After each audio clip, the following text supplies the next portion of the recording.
ఈరోజు గౌరవ ప్రధానమంత్రి గారు వికసిత్ భారత్, అదేవిధంగా గౌరవ ముఖ్యమంత్రి గారు స్వర్ణ ఆంధ్రప్రదేశ్ ఆ లక్ష్యంతో ముందుకు వెళ్ళినప్పుడు ఈరోజు 65% జనాభా గ్రామాల్లో ఉన్నారు. గ్రామాల్లో ఉన్న వారికి ఏ విధమైనటువంటి సర్వీసెస్ని అన్నిటినీ కూడా ఒక ప్రాంతంలో తీసుకొచ్చి మేలు చేయాలనే ఉద్దేశంతో ఒక వినూత్నమైనటువంటి కార్యక్రమం, కనెక్టివిటీ ద్వారా వచ్చేటువంటి కార్యక్రమం. అది డిజిటల్ భారత్ ముఖ్య ఉద్దేశంతో టెలికాం డిపార్ట్మెంట్ తీసుకున్నటువంటి సమృద్ధి గ్రామం.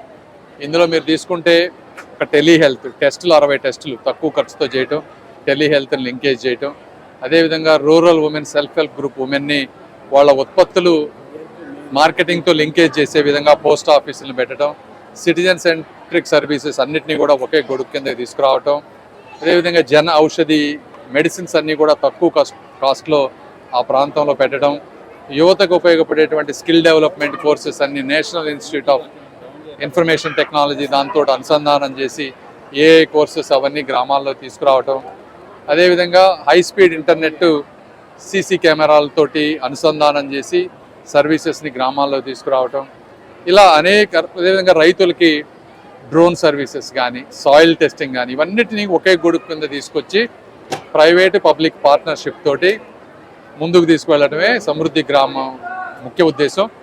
3 గ్రామాలని అంటే 2000 కంటే తక్కువ పాపులేషన్ ఉన్న ఒక గ్రామం, 2000 నుంచి 5000, 5000 పైన ఉన్న గ్రామాలు 3 గ్రామాలని దేశవ్యాప్తంగా, ఒకటి మధ్యప్రదేశ్, ఒకటి ఉత్తరప్రదేశ్, ఒకటి ఆంధ్రప్రదేశ్లో తీసుకున్నాం.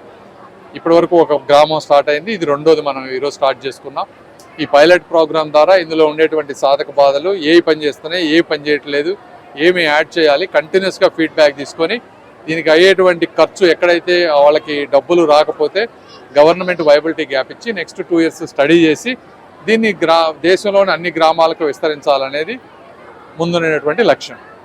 ఈ కార్యక్రమానికి ముఖ్యంగా ఈ నారా కోడూరుని సెలెక్ట్ చేశాం. మా ఎమ్మెల్యే గారు చాలా కోఆర్డినేట్ చేసుకొని ఈ గ్రామానికి కావాల్సిన రోడ్లు కానీ ఎలక్ట్రిసిటీ కానీ అనేకవన్నీ ప్లేస్లో సమకూర్చినందుకు వారికి అధికారులందరికీ కూడా ధన్యవాదాలు తెలుపుతా ఉన్నాను. Thank you.